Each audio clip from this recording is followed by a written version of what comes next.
بتائیے گا کہ Peoples party دعوے تو بڑے بڑے کر رہی ہے، اصل صورتحال کیا ہے ریلی کی؟ دیکھیے، پاکستان پیپلز پارٹی کے جو کراچی سے ایک لانگ مارچ شروع ہوا ہے وہ اس وقت ضلع بے نظیر آباد یعنی نواب شاہ میں قاضی احمد کے مقام پر اب پہنچ چکا ہے۔ مجموعی طور پر ریلی کوئی سندھ میں جس طرح پاکستان پیپلز پارٹی کی 14 سال سے حکومت ہے، صوبائی حکومت ہے، ریسورسز ہے، ایڈمنسٹریشن ہے، سب کے باوجود اتنا متاثر کن اجتماع نہیں ہے۔ تاہم گاڑیوں کی ایک بہت بڑی تعداد یقینی طور پر ہے، لیکن پاکستان پیپلز پارٹی کی اس لانگ مارچ میں کوئی متاثر کن تعداد گاڑیاں ہیں نا یار، بندے تو نہیں ہے نا، گاڑیاں ہی ہیں نا، خالی کاریں ہم نے بھی دیکھی ہیں جلوس کی۔ جی بالکل اسی طرح کی صورتحال ہے۔ تاہم جہاں پر بلاول بھٹو زرداری کا خطاب ہوتا ہے وہاں پر کارکنان کی، عوام کی ایک بہت بڑی تعداد شریک ہو جاتی ہے، لیکن اس کو بھی اگر ہم کیٹیگرائز کریں تو پاکستان پیپلز پارٹی کے کارکنان یعنی کوئی بڑا پاورفل شو نہیں کر سکے۔ ٹھیک ہے وقاص، بہت شکریہ، thank you so much Haroon صاحب۔ پیپلز پارٹی تو بڑے دعوے کر رہی ہے۔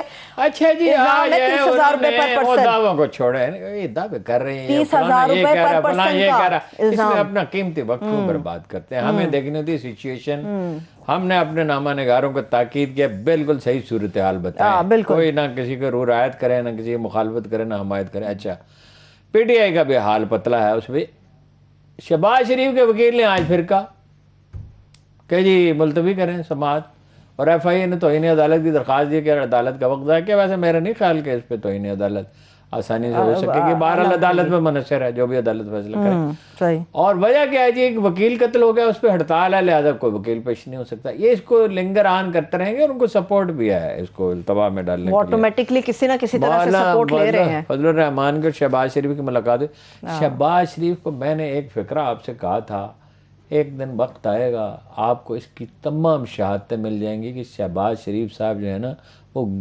گھٹنے نہیں پکڑتے، وہ پاؤں پکڑتے ہیں، سیدھے پاؤں پہ۔ انہوں نے اتنی خوشامد کی، اتنی خوشامد کی کہ اس کو کچھ اثر ہو گیا ہے۔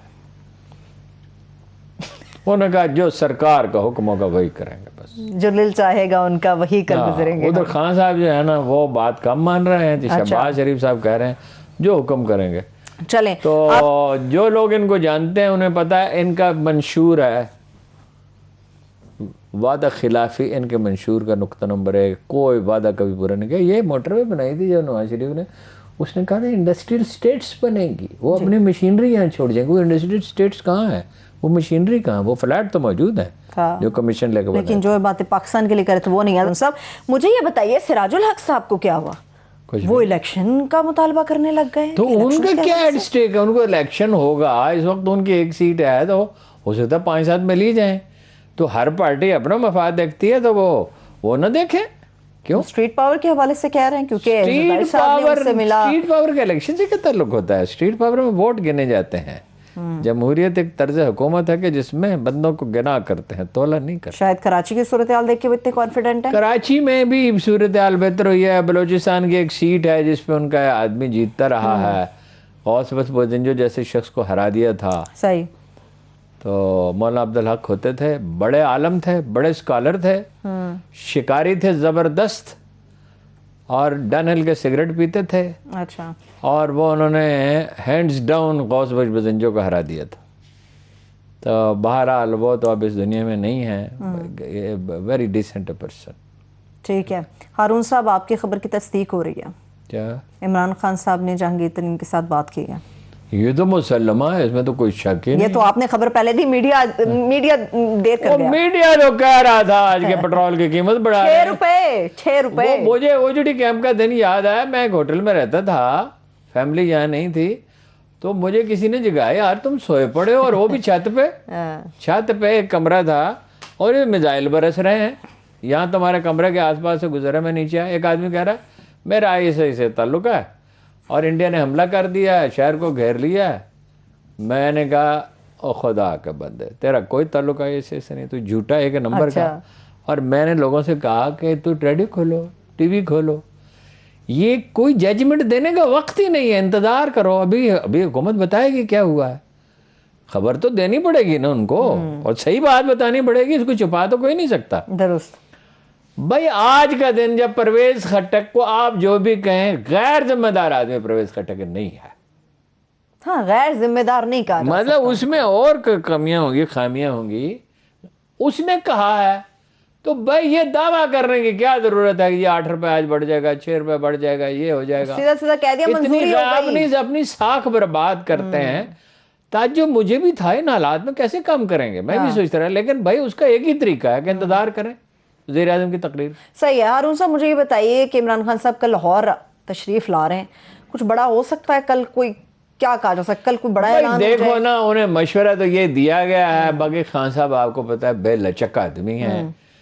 قائد اعظم جو ہے بنگالیوں سے مذاکرات کرتے تھے، انگریزوں سے تو کرتے ہی تھے، پختونخوا جاتے تھے، ہر ایک سے بات کرتے تھے. سکندر حیات نے بڑی مشکل ان سے مذاکرات کیے. پنجاب کے جو وزیر اعلیٰ تھا، آخر کار ون اوور کر لیا انہوں نے. مسلم لیگ کے ایجیٹیشن میں نے بھی اس میں مدد دی. سیاست میں سٹینڈ لینا بھی بہت ضروری ہے اور لچک بھی بہت ضروری، دونوں باتیں ہیں. یعنی جب تو آپ یکسو ہوں کہ میری رائے درست ہے. اب عثمان بزدار کے بارے میں ان کی رائے درست تو نہیں ہے نا.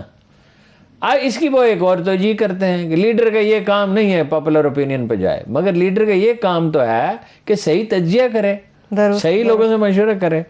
عثمان بزدار بلدیاتی الیکشن آ رہے ہیں، ایم این ایز کو، ایم پی ایز کو ہینڈل کرنا ہے. Can he do it? Bureaucracy کو سب سے بڑھ کے ہینڈل کرنا ہے تو وہ only Pervez can do it. تو بھائی جو حالات کا تقاضا ہوتا ہے.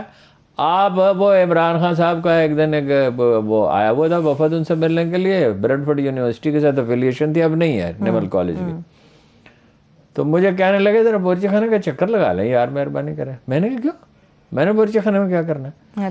کہنے لگے وہ آدمی کھانا پکا رہا ہے، وہ باورچی وہ اس کو کھانا پکانا آتا نہیں ہے. میں نے کہا باورچی نہیں ہے؟ کہتے نہیں یہ تو چوکیدار ہے. تو یہ باورچی کو ہیلپ کرتا تھا. میں گیا تو وہ ایک عجیب افراتفری پینک میں، اس کو کچھ سمجھ نہیں آ رہی. سادہ سی بات تھی. میں نے اس کو کہا یہ کرو، اس کو پریشر کوکر کو بند کرو، پریشر کوکر کو بند کر کے گوشت پکتا ہے. اور یہ جو چنے کی دال ہے اس کو گرائنڈ کرو، اس کو ورنہ پکنے میں بہت دیر لگ جائے گی، مہمان بیٹھے ہوئے انتظار میں. تو وہ مجھے کہتا ہے کہ وہ خاتون جو تھی اوورسیز کی انچارج، پروفیسر ایلیسن شاید ان کا نام تھا، بڑی اچھی تھی، یعنی ایک مشرقی خواتین کی طرح بزرگ خاتون تھی. اچھا کہتی تم نے کیا کیا، کیا جادو کیا؟ میں نے کہا کچھ بھی نہیں، اس میں بٹر آئل ڈالا ہے اور کالی مرچ ڈالی اور نمک ڈالا اور ہلدی ڈالی، اس میں کیا. اور یہ ہے بغیر کھاد کے میاں ملی کیا ہے. تو بڑا جی اس نے کہا تم تو باقاعدہ کوک. میں نے کہا نہیں کوک شک نہیں، میں لوگ کھانا پکاتے دیکھتا تو ہوں نا، یہ تو کامن سینس کی بات ہے. ٹھیک ہے. تو بھائی ایک آدمی کو کام آتا ہی نہیں ہے، پھر اس کو کھانا پکانا سکھایا یوسف صلاح الدین نے. پھر میں 1-2 سال کے بعد گیا تو ایسا کھانا پکا ہوا زبردست. کیا بات ہے. بریک سے واپس آ کے میں مزید بات کرتی ہوں. بات جس کو کام آتا ہے اس کو سونپے. چلیے دیکھتے ہیں اب کل کیا اعلان ہو سکتا ہے. ایک چھوٹی سی بریک سے واپس آ کے گفتگو یہیں سے آگے بڑھے گی اور پاکستان کے اندر کرکٹ بحالی کے اوپر بھی بات کریں گے. ہمارے ساتھ رہیے.